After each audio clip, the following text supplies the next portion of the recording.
बोलिए प्रेम से श्री सद्गुरु महाराज की जय। मंगल मूर्ति सतगुरु मिल में सर्वाधा मंगल करण विनमो बारंबार। धन्य धन्य सद्गुरु सुखद महिमा कही न जाय।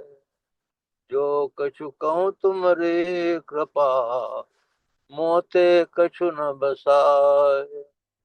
पुनश्च सब धरती कागज करूं लेखन सब बन राय। सात समुद्र की मसी करूं गुरु गुण लिखा न जाए। बोलिए प्रेम से श्री सद्गुरु महाराज की जय। अव्यक्त रूप से विराजमान संत सद्गुरु महाराज के श्री चरणों में कोटि कोटि नमन, कोटि कोटि नमन।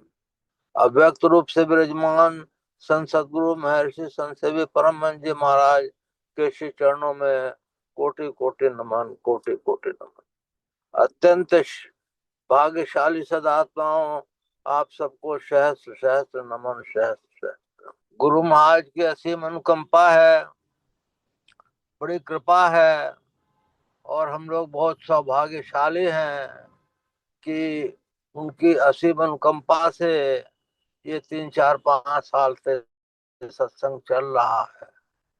और मैं निवेदन करता हूँ सभी सदस्यों से, बच्चों से कि वो सत्संग में आधे घंटे के लिए जरूर से जरूर आए।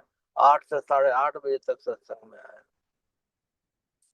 अभी पाठ हुआ, यदि शैल समम पापम विस्तीर्णम बहुयोजनम विद्यते ध्यान योगेन नान्यो भेद कदाचन।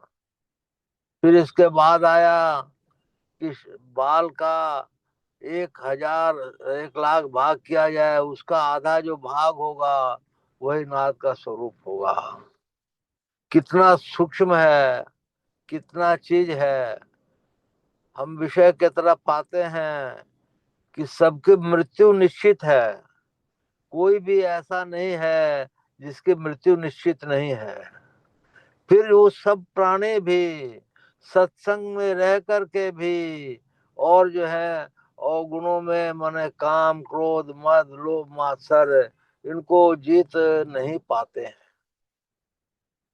इनका जितना तो दूर कहिए, माने ऐसे भी हैं उनमें से कि झूठ चोरी नशा हिंसा व्यभिचार इनको भी कब्जे में पूर्ण रूप से नहीं कर पाते। हम लोगों को मरना है तो मरने की तैयारी हम लोगों को करनी चाहिए। वैराग्य जब तक उत्पन्न नहीं होगा तब तक वो चीज आएगी नहीं। हम संसार से भी प्रेम करें और भगवान से भी प्रेम करें, दोनों होगा नहीं। संसार तो आपको एक जीवन की दिशा देते हैं कि संसार में रहना है तो संसार के लिए थोड़ा मोड़ा जो कुछ करना है करते रहिए, परंतु अपने अंदर में ध्यान को, सत्संग को, महात्माओं के संग को एक दिन भी नहीं छोड़िए। 3 गुण है संसार में। हमारा शरीर 3 गुणों से बना है, सतोगुण रजोगुण और तमोगुण। हम लोग यदि तमोगुण में रहते हैं तो बहुत विचित्र स्थिति रहती है। रजोगुण में रहते हैं तो कुछ ठीक ठीक रहती है और सतोगुण में रहते हैं तो बहुत अच्छी ऊंची स्थिति हो जाती है। इसी तरह हम लोग जितने जो माने ये काम क्रोध मद लोभ मात्सर्य हैं इनके अधीन हो जाते हैं। और तो क्या कहें, मन के अधीन मतलब पिंडी मन के अधीन जब तक हम लोग रहते हैं तो हम लोग सही निर्णय नहीं ले सकते। बुद्धि जो है अगर सियानी हो तो जो है कुछ जीव को कुछ अगर पाता है तो वो किसी से कुछ कहता नहीं है। यदि शैल समम पापम विस्तीर्णम बहुयोजनम विद्यते ध्यान योगे न नान्यो भेद कदाचन।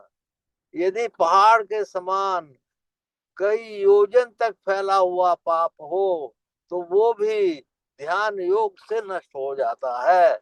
इसके समान पापों को नष्ट करने वाला कोई नहीं है। हम लोग इस समय 84 लाख योनियों से भटकते भटकते गुरु की, प्रभु की, परम प्रभु सर्वेश्वर की असीम अनुकंपा से मनुष्य शरीर मिला है। इस मनुष्य शरीर को देवता लोग भी तड़पते हैं। मने मनुष्य शरीर मिलने का ये अद्भुत शरीर है, इसकी कोई बराबरी नहीं कर सकते। सब देवता भी इसमें निवास करते हैं। और सबसे ज्यादा जो साधन धाम मोक्ष कर द्वारा पाए न जे इस पर लोक स्वारा से परत्र दुख पाव वही सुर धुन धुन पछताए काले कर्म ईश्वर ही मिथ्या दोष लगाए। इसलिए हम लोग को अपनी पहली तैयारी करनी है कि हमारे मृत्यु के बाद क्या होगा। मृत्यु होने पहले तो ये निश्चित करना है। अभी तो हम लोग इस मोह की नींद में सोए हुए हैं। कब जाने कब मृत्यु आएगी, आएगी तो देखा जाएगा, ऐसा नहीं सोचना चाहिए। हम लोगों को उसके प्रति कर्तव्य करना ही चाहिए। कर्तव्य करके क्या है? कर्तव्य ये सत्संग है, कर्तव्य ये ध्यान है, कर्तव्य इस ध्यान में कुछ पाना है। ध्यान में पा कर कर करके अच्छी स्थिति में हमको पहुंचना है। अच्छी स्थिति में पहुंचने के लिए हम लोगों को संसार से, जगत पीठ से भाग रही करना होगा। और जितना जगत के काम के लिए समय चाहिए वो उतना समय संसार के लिए भी निकालना होगा। अब मैं विषय पे आता हूँ। एक सज्जन है मेरे जान पहचान के। वो जीव जो है मैंने 4 बजे सवेरे से ध्यानाभ्यास में बैठ जाता था और जो है 7 बजे तक ध्यानाभ्यास में लगभग बैठा रहता था। कुछ ही दिनों में उसको कुछ प्राप्त हो गया। एक जीव को यह भी देखे हैं कि जो जो है 20-25 साल से ध्यान भजन का ये लिए हैं, लेकिन उसको कुछ प्राप्त नहीं हुआ।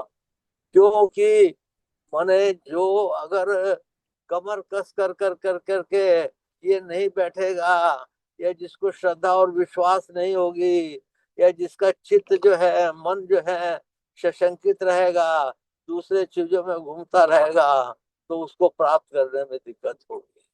तो मैंने कई दफे पहले कहा है कि यदि आपका जप जो है में मन लगता है, मानस ध्यान में आप जो है आज्ञा चक्र पर वो बहु गुरु को उगा लेते हैं, तो दृष्टि साधन करने में देरी नहीं होगी। दृष्टि साधन इतना करना चाहिए, इतना करना चाहिए कि आपको जो है आगे का रास्ता मिल जाए। आगे का रास्ता का मतलब है आप चंद्रमा को पार करके सूर्य तक पहुंच जाएं। दृष्टि साधन जो है तो इसी में आपको दिव्य दृष्टि हो जाएगी। और जो है बहुत से चीज जो है आपको जो है माने आंतरिक जो सुख है, वो सुख जो की अनुभूति जो आपको होगी, तो आप उसको भूल नहीं पाएंगे। इसलिए इस ध्यान में इतना आकर्षण है, इस ध्यान में इतना आनंद है, इस ध्यान में परम प्रभु सर्वेश्वर तक पहुंचाने का रास्ता है। सुषुम्ना ध्यान ही विशेष ध्यान है। उस ध्यान में अपने को लगा कर कर कर करके हम लोग संत मत की चारों सीढ़ियां पार कर सकते हैं। जैसे मीराबाई ने बताया है कि गली तो चारों बंद हुई, हरि से मिलो तो कैसे जाओ। वो चारों गलियां किनको बताती हैं वो कई दफे बता चुका है, फिर आज बताता हूँ। पहली गली उन्होंने बताई है कि जो है जुगनू तारे और जो है चंद्रमा जो नजर आते हैं आंख बंद करने के बाद, ये अध्यात्म जगत की पहली गली है। दूसरी गली है रात के बने तारों से दिन का सूर्य नजर आता है, ये दूसरी गली है। और दूसरी गली से फिर अनंत नादों का सुनना, ये तीसरी गली है। और अनंत नाद से अनाहत नाद का सुनना, ये चौथी गली है। यही केवल शरीर है। अब हम लोग इसको विचार करें और इसके प्रति साधन करें और उत्सुक हो करके कि हम लोग को एक जन्म, दो जन्म, चार जन्म में अपने को पार करना है, कैसे करना है, तो उसके लिए उपाय गुरु महाराज ने बताया है। करो तो मिलेगा, और करोगे नहीं मिलेगा तब हमको कुछ कहना। इसलिए हम लोग इस ध्यान को अगर करते हैं, बिहार में सुना जाता है कि एक एक लोग 6 6 घंटे जो है एक मुश्त बैठ जाते हैं ध्यान में। उनको मैं मने प्रणाम करता हूँ, नमन करता हूँ। इसी तरह आप लोगों से भी निवेदन है कि जैसे जो है जितना देर ध्यानाभ्यास में बैठा जा सके बैठिए, सदग्रंथों का पाठ कीजिए, और जो है लक्ष्य रखिए कि सर्वेश्वर तक पहुंचने का। सर्वेश्वर तक लक्ष्य पहुंचने के लिए अपने को ये रखना पड़ेगा कि नाम जप होता ही रहे। गुरु महाराज ने तो ये भी कहा है कि 2 मिनट तक केवल आप रहें और जापक रहे तो भी ठीक है।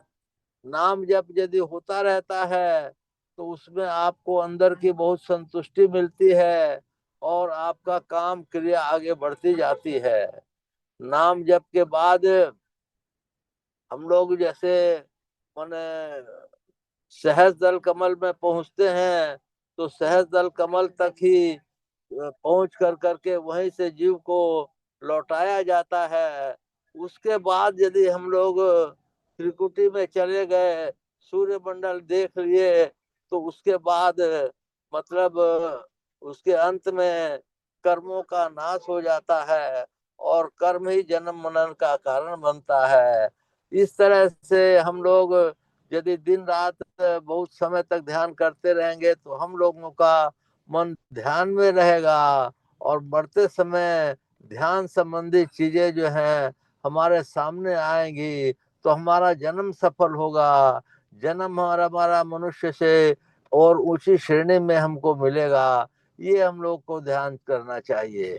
तो हम लोगों को ये निश्चित करना चाहिए अपने जीवित रहते रहते कि हमको कम से कम मनुष्य शरीर मिल जाए। मनुष्य शरीर के बाद योगी कुल में जन्म हो जाए, ये दूसरा अध्याय है। योगी कुल के बाद यदि हमको मोक्ष मिल जाए तो ये अंतिम अध्याय है। तो योगी कुल में और मनुष्य शरीर में और मोक्ष में क्या अंतर होता है? ये होता है कि मनुष्य शरीर में आपको किसी श्रीमान के घर जन्म मिल मिल जाएगा, तो आप जो है अच्छा खाना पीना रहना करना, ये पूर्वकृत जन्मों का आपका फल होगा। इस तरह से मनुष्य शरीर मिल जाएगा। अब ऋषि कुल में अगर जन्म होगा तो ऐसा बाबा बताते थे कि उसमें जो है जैसे ही मरता है उसी के कुछ दिन के बाद आपको दूसरे शरीर में माने प्रवेश कर जाता है और जो है ऋषि कुल में जन्म हो जाता है। मतलब इसको इंतजार नहीं करना पड़ता। तीसरा जो है मोक्ष है ही है। अगर केवल शरीर में आप पहुंच गए तो मोक्ष वहीं पर धरा है। तो हम लोगों को अपना एम ऊंचा रखना चाहिए। सत्संग में जिज्ञासाओं का समाधान करना चाहिए। मन में जिसकी जिसकी जो भी आशंकाएं हैं उनको पूछ करके जो जानते हैं तो उनको दूर करना चाहिए। इस तरह से हम लोगों की छोटी छोटी बातों से बहुत बड़ी बड़ी चीज निकले आएंगी। तो हम लोगों को सत्संग में दिन रात लगे रहना चाहिए और उसके प्रति अपना समर्पण करना चाहिए। महर्षि संतसेवी परमहंस जी महाराज के बारे में मैं एक बात सुनाता हूँ, सुनाई भी है 2 4 दफे। मैं ऋषिकेश गया हुआ था तो व्यासानंद जी उनके सेवा में थे। तो वो ध्यान के समय जाने लगे कहीं, तो हमने कहा कि ध्यान के समय गुरु महाराज कहाँ जाते हैं?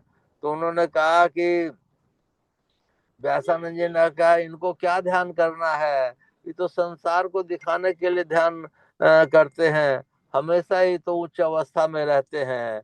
इसलिए हम लोगों को उस अवस्था में जाने के लिए कि हमारी सूरत चढ़ी रहे, ऊपर चढ़ी रहे, हमारी चेतन धाराओं को ऊपर खींच सके, ऐसी हमारी स्थिति बनी रहे, तो धीरे धीरे धीरे धीरे हम कम से कम इस लायक होंगे अपने से, गुरु महाराज की कृपा के कारण, कि हमको मनुष्य शरीर तो मिलेगा ही मिलेगा। मनुष्य शरीर में बहुत उत्तम शरीर मिल जाएगा, तो हम लोग कुछ जन्मों में ही माने सर्वेश्वर को प्राप्त कर लेंगे। इसी के लिए सत्संग है, इसी के लिए ध्यान है, इसी के लिए भजन है, और इसी के लिए सदुपदेश है, और इसी के लिए तीन गुण सतोगुण रजोगुण तमोगुण में सतोगुण को हम लोग धारण करते रहेंगे, तो उसमें भी जो है ये बहुत सहायक होगा। सतोगुण में भी आप जैसे आप कोई भागवत कराते हैं, गीता कराते हैं, कोई पाठ कराते हैं, तो कोई यश के लोभ से जो कराता है वो स्वर्ग तर्क में जाता है, और जिसको उसकी आकांक्षा नहीं होती है, बाएं हाथ से देना और दाहिने हाथ को भी पता नहीं, दाहिने हाथ से दिया बाएं हाथ को भी पता नहीं चल रहा, उस तरह का दान देता है तो वो मोक्ष की तरफ जाता है। ऐसा भी संत महात्माओं ने किन्हीं किन्हीं ने कहा है। इसलिए हम लोगों को अपना धन का कुछ हिस्सा दान में भी लगाना चाहिए, सत्संग की सेवा में भी लगाना चाहिए। यही थोड़ा सा कहा, और किसी का कोई जिज्ञासा हो तो वो पूछ सकते हैं। श्री सद्गुरु महाराज की जय।